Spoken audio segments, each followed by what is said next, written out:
If you've ever walked all day through perfect looking country and seen nothing, it probably wasn't bad luck. It was bad timing. You were hunting in the right place, just in the wrong season.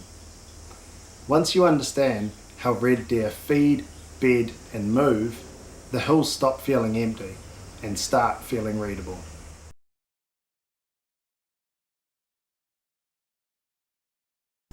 In this video, I'm breaking down how red deer actually use New Zealand terrain, season by season, what they're feeding on, where they bed, and how your hunting tactics should change throughout the year.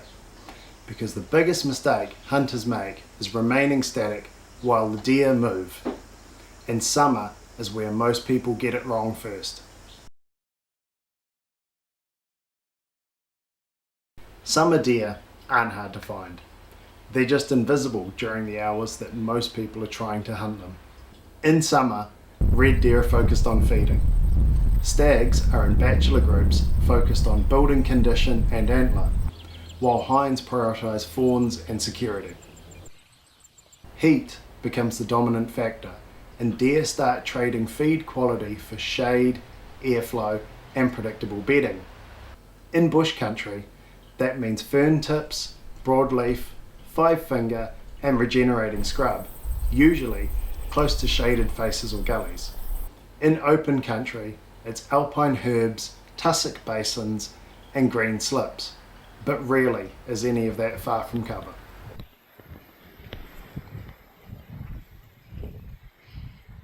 In terms of hunting tactics for this time of year, early mornings and late evenings are non-negotiable. Midday only works in thick bush and shaded gullies. Thermals will punish a sloppy approach fast, so wind discipline matters more than distance covered. If you keep hunting summer deer the same way once autumn arrives, this is where things start to fall apart, because autumn flips the rules completely. Autumn is where deer stop behaving like prey animals and start behaving like competitors. As the roar approaches, stags abandon consistent feeding patterns. They rub trees, thrash vegetation, wallow, and start advertising their dominance. Movement increases and daylight activity becomes common.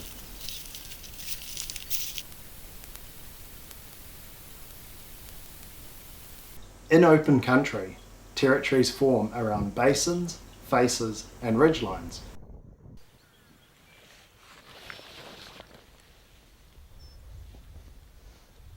In the bush, it's tighter. Gullies, slips, saddles and hidden basins where the sound doesn't travel quite as far. Always remember, the stag that answers your roar usually isn't the one you should be most worried about. Autumn changes the game in terms of hunting tactics. Slow down, let the animals show you where they are. Calling can work,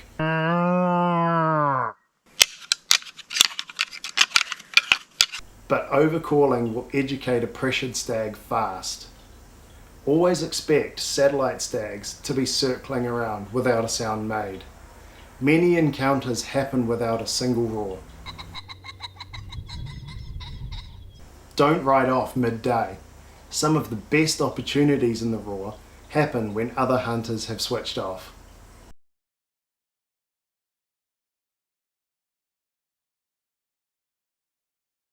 Once the roar winds down, most hunters check out. But winter is when deer become the most predictable they'll be all year. If this video already feels like it has changed how you think about deer, this next part is where hunters quietly start seeing more animals. Winter exposes patterns that were hidden the rest of the year, and once you see those patterns, you can't unsee them. Winter is when effort stops mattering, and decisions start mattering. Feed quality drops, daylight shortens, and deer move into survival mode. Hinds mob up, stags become solitary, and movement decreases dramatically. In bush country, feed is woody browse, fern, and whatever green pick is available. In open country, deer drop altitude, favouring north-facing slopes and sheltered gullies. Deer don't roam in winter, they repeat. So tactics in winter should reflect this behaviour. Late morning to early afternoon can be prime, especially on sunny faces. Deer often bed close to where they feed, running short, repeatable loops day after day. This is where patience beats distance every time.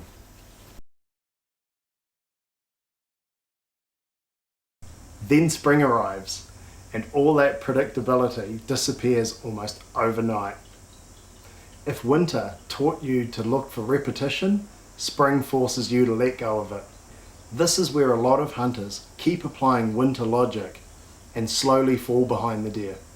Spring is the most misunderstood season to hunt red deer. Feed explodes and deer spread out to take advantage of it. Hinds are heavy with fawn and then begin fawning, becoming extremely secretive. Stags regroup into bachelor mobs focused on feeding and growing velvet. Fresh grass, green slips and regenerating clearings become focal points, but only briefly as deer constantly shift with new growth. There's more feed than ever, and that's exactly what makes deer harder to find. Your hunting tactics during spring should move to being more selective. Focus on stags, avoid pressuring fawning hinds, and focus on where feed greens up first. Deer are often relaxed but widely dispersed, so efficient glassing and reading terrain matters more than ever. Once you understand how spring scatters deer, summer looks very different when it rolls back around. Remember at the start of this video, walking all day through perfect looking country and seeing nothing? It wasn't bad luck and it wasn't empty hills. It was the right place at the wrong time. Red deer don't disappear, they shift. With feed, with pressure, and with the season. If you take nothing else from this video, take this. Season first, terrain second, tactics last. When those three line up, the hills stop feeling empty.